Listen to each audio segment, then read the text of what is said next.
Hey everyone, Matt DiNapoli here. Hey, Snackers, this is Kareem Iskander. If you guys saw us last week, we got through about half of Patrick's episode with myth busting around Cisco certifications. Here's the second part, and we hope you guys enjoy. Thank you so much. Okay, so myth number 3. Here we go. Is it true that if I don't succeed at my first exam attempt, I can retry at no additional cost? That's true. Question That's here, Matt. true with an asterisk to it. True with an asterisk. What, Matt? We're putting you on the spot. You don't. I thought it was true with an asterisk too, but I don't know what the asterisk is. I think so. For the most part, if you're taking them in the more classic sense, you do have to pay each time. But I think that there are certain scenarios where you don't have to pay, and I feel like it's at like Cisco Live or something like that. Yeah, I didn't think of that one. That's a good point, actually. No. So I don't know what the asterisk is. But, okay, there is a big asterisk. You're spot on. And the asterisk in this case, to keep it simple, we won't talk about Cisco Live. We can save that one for episode 2. We recently released a program called Cisco Exam Safeguard. So right now, if I want to go take the CCNA exam, I need to log into the Pearson VUE website. I need to pay $300 right there and book my exam. Instead, if you want, you log into the Cisco Learning Network store and you buy this for the CCNA, right? We have it for different levels. We have it for associate, professional. It's called the Cisco Exam Safeguard. It's $375 US. That includes the cost of your first exam and then gives you a free attempt within 90 days, a free second attempt within 90 days if you didn't pass your first one. So really popular program for folks who are maybe a little worried and want a bit of a backup, if you like, to get ready for your CCNA exam. I kind of like how we get them without even seeing your slides. I know, it's true with the math. Like it was. I love it. So it's fantastic. Yeah, but we didn't know the method, Kareem. I was making an assumption. Speak for yourself, Matt. Yeah, well, you work for this group. You better know it. Number 4 is a NetAcad one. So I don't know if you guys are going to be familiar enough with NetAcad. So within Networking Academy, you can take courses to prepare you to go take the exam. A lot of students would ask me, or I often get these questions even at Cisco Live or at other conferences where they're saying, oh, I'm CCNA certified. And I ask, oh, you took this CCNA exam? So, no, I did all the 3 courses at my local networking academy. So that means I'm certified. So what do you guys think? Is it true that just taking the 3 CCNA courses within the academy make you certified as a CCNA? That's I think you have to take the exam. You have to take the exam. Yeah. So again, just for those of you that don't know what I'm talking about. So if you're in a high school, a college, a university, there's something called the Cisco Networking Academy. They offer a bunch of courses, but the most popular one are the CCNA courses. And right now, to follow the CCNA curriculum at an academy, it breaks down into these 3 70-hour modules or 70-hour courses, right? So at a college, you would be taking, let's say, 3 of these back to back to back. So part 1, part 2, part 3. When you finish each of these parts, you get what's called a certificate, right? You get a certificate saying that you've completed that course. And so if I did all 3, I would get 3 certificates. They kind of look like what I have at the bottom left, right? So awesome student completed, let's say the 3rd one, which is the Enterprise Networking Security and Automation course. So you get 3 of these. And what that means is that you are on your way to being ready to take the certification exam itself, right? So when you get these certificates, it doesn't mean that you're certified CCNA. It means that you're well-trained, well-prepared. You followed these courses and this curriculum to get ready.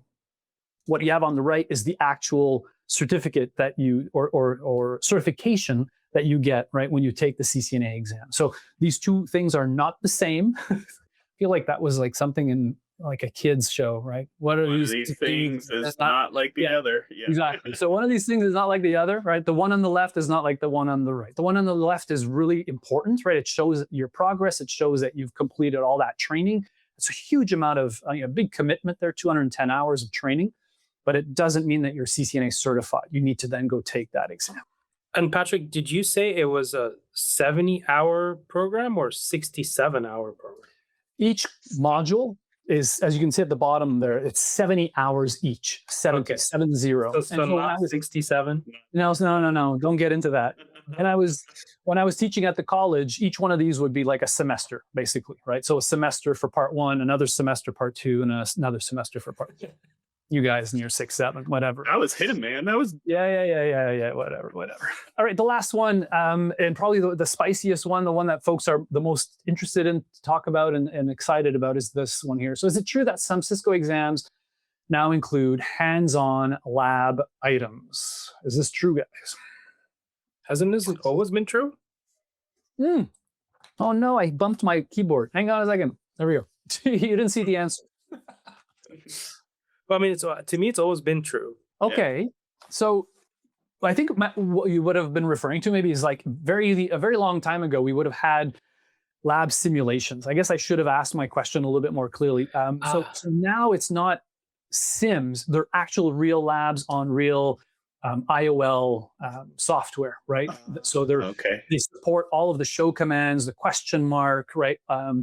All of the commands that you would have learned as you're studying are all supported. Whereas historically in previous versions of CCNA, you would have had these simulations and a bunch of commands wouldn't be supported, right? It wasn't the best experience, but now it's like full on the really, really good experience within the labs themselves. And so the answer to this one is yes, it's true. And I put together a little table, and this is current, right? This is subject to change. It could change tomorrow. Of an idea of how many labs folks can get depending on the exam and what that impact has then on the number of multiple choice questions that they'll have. So right now, and I've rounded these, right? So it's not always just 70 or 60 or 50. It could be 48, 52, 58. And the reason why the numbers vary is because they do sometimes a bit of field testing, and some questions are retired, new ones are tried out. But I think this gives you an idea. So you can see that some exams are 120 minutes, some are 90. And then depending on the length, they've got a certain number of labs vis-a-vis the number of multiple choice questions. So Encore is the one that has the most, right? 6 with a certain number of multiple choice questions. And then it kind of breaks down from there. The little heads up I want to give people is for DC Core and CL Core, and they are testing right now a lablet, so it doesn't actually count, right? You still get 100 multiple choice questions or thereabout, but there is now one lab within that they're testing out. And I want to warn you, if you're taking that exam, so right now when you take these exams and you have labs, all the labs appear at the start of the exam, or they're supposed to start right at the beginning with the labs. So if you have 4, bang, bang, bang, bang, you got 4 labs. What they're doing for DC Core and CL Core, because they require heavier operating systems and devices within the virtualized CML environment, they put them kind of halfway. So you do a bunch of questions, multiple choice questions, then you have your lab or labs, and then more multiple choice questions after, just to give the lab environment time to spin up, if that makes sense. Yeah. Listen, I wanted to take a few minutes just to talk a little bit about our exam logic as well. And this is where I get also lots and lots of questions and a bit of confusion and misconceptions around our exams. So I'm going to go with a couple of basic, just a premise. So let's put aside for a second the labs. So let's say I take an exam and I have 100 questions. And we assume that the exam is graded on 100 points. Well, that's pretty easy math. That means that each question is worth a point. It's either 0 or 1. There's no partial scoring. I need to get the exact answer. And our thinking when we create an exam is you should spend, on average, about a minute per question. And as you can see, so if I have 100 questions, so if we look at let's say CL Core right now, right? It has 100 questions. You have 120 minutes for that exam. So we're giving you kind of like a 20-minute buffer in our thinking anyways. And I know you're going to say a minute is not enough. Well, you might encounter some questions where you're answering them much more quickly than a minute, and some that take a little bit more time. It's kind of an average.